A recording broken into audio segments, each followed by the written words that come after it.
Bonsoir, merci de m'accueillir.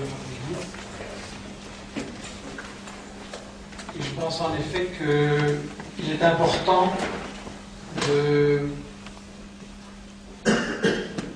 prendre connaissance, au-delà des médias, et malgré les médias, de ce qui se passe au Venezuela, de ce que fait Chavez, mais de ce que fait tout un peuple, et de ce qu'attendent les gens d'Amérique latine.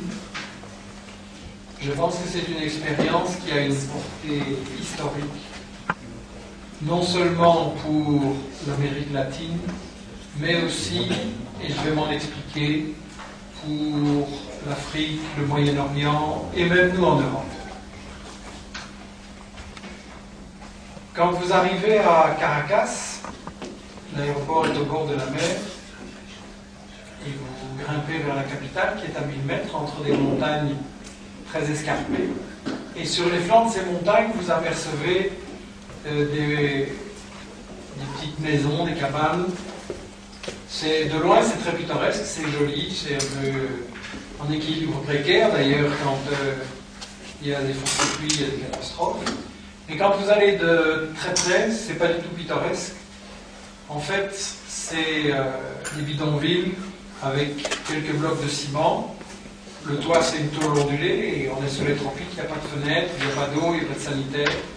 Le sol, c'est de la terre. J'ai vu des rats à côté des berceaux. Et il y a des millions de gens qui vivent comme ça au Venezuela, des millions. Et en Amérique latine, d'une manière générale, 44% de gens vivent sous le seuil de pauvreté. Imaginez-vous faire vivre votre famille avec 1 ou 2 euros par jour.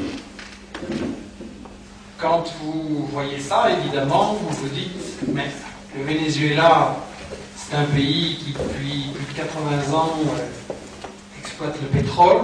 C'était même à un moment donné le principal exportateur dans le monde. Où est passé l'argent? Comment ça se fait que, quand Chavez arrive au pouvoir, il trouve quasiment 80% de gens qui vivent mal ou très mal? 80% après 80 années de pétrole. Et pour comprendre où est l'argent, si vous avez des amis qui connaissent un peu Caracas, ils peuvent vous emmener dans un quartier très différent. Le Country Club, il y a un golf. Et autour du golf, vous avez des villas, non, ce ne sont pas des villas, c'est des palaces. Avec c'est des châteaux. Vous avez des piscines comme des terrains de foot. Vous avez devant la porte 2-3 Ferrari et des Porsche comme si ça pleuvait. Et bien entendu, autour de ça, vous avez des murs, des barbelés, des caméras, des types avec des armes. Et ça, c'est juste le pied-à-terre à Caracas. Vous avez aussi une île dans le Pacifique, vous avez la même chose à Miami, un compte en Suisse. Donc là, vous commencez à comprendre un peu où est passé l'argent. Et puis surtout, ça n'est même pas encore le principal. En fait, ces gens-là ont vendu les richesses de leur pays à des firmes comme Exxon, qui l'an dernier a fait 45 milliards de dollars de bénéfices. Exxon, 45 milliards de dollars de bénéfices en un an. Ça, c'est un chiffre qui dépasse la plupart de la production, de la plupart des pays dans le monde. Peu de pays africains dépassent ça. Donc, vous voyez ce fossé nord-sud, ce fossé riche-pauvre, énorme. Et il est impossible de comprendre ce que fait Chavez et les défis qu'il affronte, mais aussi Evo et d'autres, et le défi qu'affronte toute l'Amérique latine, si on ne comprend pas d'où vient cette situation. Or, c'est quelque chose qu'on n'explique jamais dans les médias, jamais dans les manuels scolaires, et il y a des raisons à ça. Et donc, j'ai, dans le livre, consacré un chapitre 2 à expliquer pourquoi ils sont si pauvres et d'autres, en Europe, aux États-Unis, sont si riches. Ça, c'est, je crois, le point fondamental. En fait, ça a commencé il y a 5 siècles, justement, c'était important. Et à l'époque, la conquista par l'Espagne, mais en réalité, l'Espagne travaillait pour le compte de banquiers, de marchands, de commerçants français, hollandais, belges, etc. Et ça a consisté en un pillage de tonnes d'or et d'argent. D'après les statistiques officielles de la couronne espagnole, on a transféré en un siècle 16 millions de kilos d'argent. 16 millions de kilos d'argent. et 185 000 kilos d'or. À l'échelle de la population de l'époque et de l'économie mondiale, c'est colossal, vraiment. Et c'est donc un pillage qui s'est opéré d'une manière extrêmement brutale, à savoir, d'abord on a agressé les civilisations indiennes, mayas, aztèques, etc. qui avaient là, on les a massacrés. À l'arrivée de la colonisation, il y avait 60 millions d'Indiens, un siècle plus tard ils étaient 10 millions, et on les a massacrés pour prendre l'or de leur trésor et le fond, et quand il n'y en avait plus, on a obligé les Indiens, les paysans, à aller travailler dans les mines. Par exemple, à Potosi, actuellement en Bolivie, il y a eu une ruée vers l'argent, un métal dont l'Europe avait énormément besoin pour développer ses échanges marchands, justement. Et les conditions dans lesquelles ça s'est opéré étaient vraiment génocidaires. Le gouverneur espagnol de l'époque raconte lui-même que les mines d'argent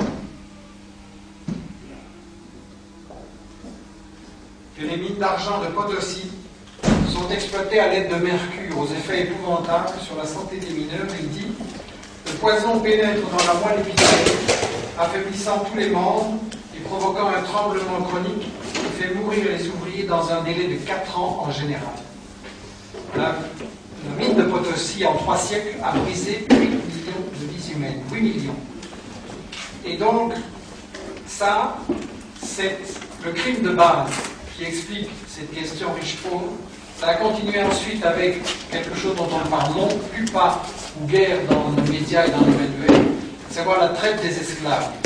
Le commerce triangulaire, comme on appelle ça, c'est-à-dire avec des navires qui partent de l'Europe, qui vont vers l'Afrique, qui apportent des trucs de peu de valeur pour acheter quelques rois et les aider, et leur demander plutôt qu'ils chassent des esclaves. On a pris des millions d'esclaves à l'Afrique, et évidemment, qui est-ce qu'on prenait? C'était les hommes jeunes, les plus performants pour travailler, les femmes en âge de faire des enfants, et donc on a arraché les forces vives de ce continent dans un véritable génocide comme il y a les guerres de l'Afrique. La façon dont ça se déroulait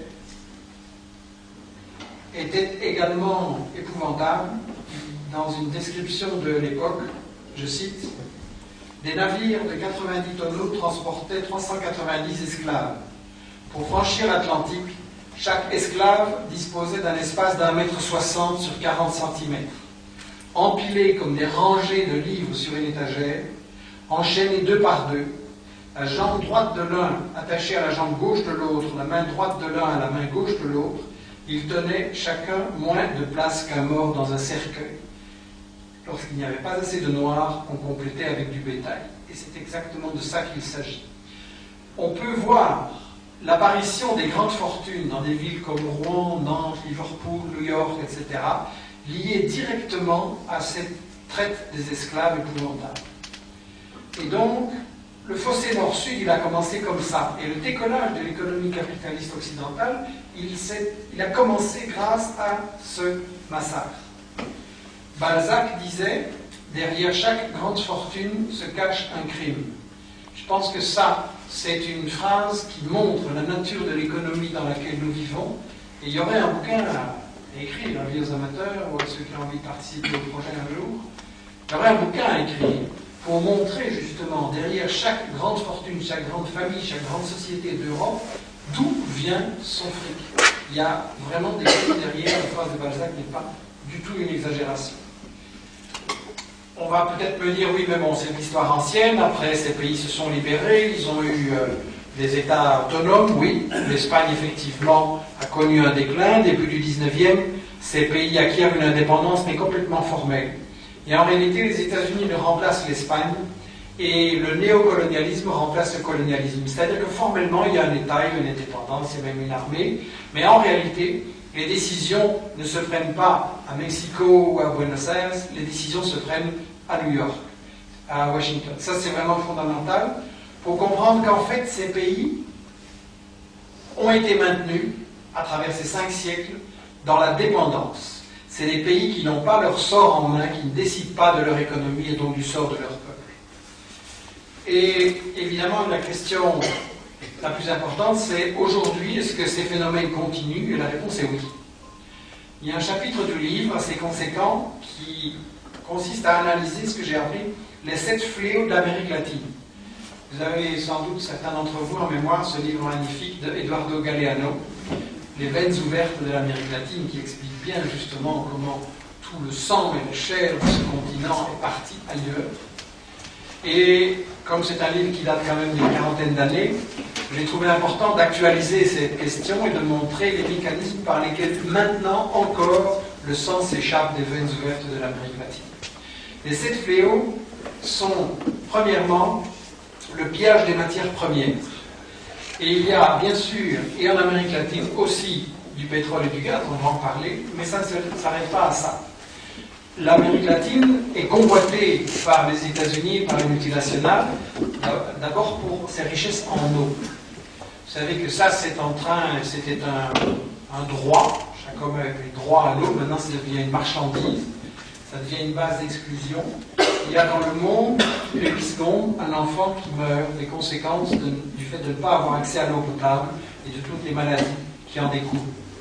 Et l'eau, je disais, c'est devenu une marchandise. Il y a eu assez récemment une privatisation de l'eau aux mains de sociétés comme Vivendi, Suez, RW ou bien Bechtel aux États-Unis.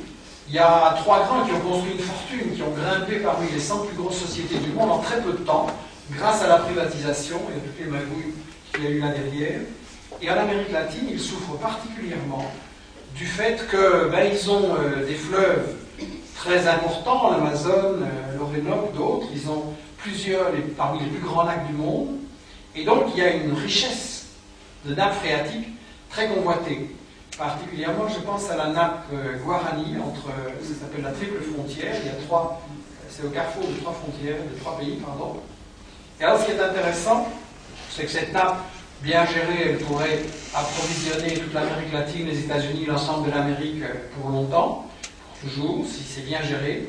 Alors, ce qui est intéressant à savoir, c'est qu'à l'endroit de cette nappe, les services des États-Unis ont remarqué qu'il y avait des camps d'entraînement du Hamas, du Hezbollah et de Al-Qaïda. Quelle coïncidence!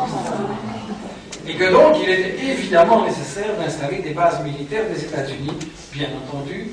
Et ce qui est intéressant aussi, c'est que, n'écoutant que son courage, George Bush a acheté 40 000 hectares dans cette région horriblement dangereuse. Donc, là, vous avez déjà une idée de ce qu'on peut appeler les convoitises pour l'or bleu. Il y a l'or noir, on connaît les guerres pour l'or noir. On est en train, en fait, d'arriver à ça aussi. Et la privatisation de l'eau, c'est une catastrophe pour les gens en Amérique latine. Parce que ça veut dire que les tarifs explosent, la consommation, on abandonne les zones pas intéressantes. Et il y a eu, en fait, une révolte de l'eau qui a commencé à Cochabamba, où la firme Bechtel, précisément, avait privatisé l'eau, gonflé les prix, et ils avaient le culot d'exiger qu'il y ait des taxes sur les puits que les gens avaient dans lesquels ils prenaient de l'eau. C'est vraiment une arrogance incroyable. Il y a eu une révolte à Cochabamba, on a obligé Bechtel à partir. Ils se sont vengés en réclamant 25 millions de dollars à un pays pauvre comme la Bolivie, et puis ils ont été fait le même coup ailleurs, mais là ils ont pris soin de mettre des garanties que si jamais ils devaient partir, l'État devait leur rembourser des sommes astronomiques. Vous voyez, c'est vraiment des bandits sans scrupules. Bien.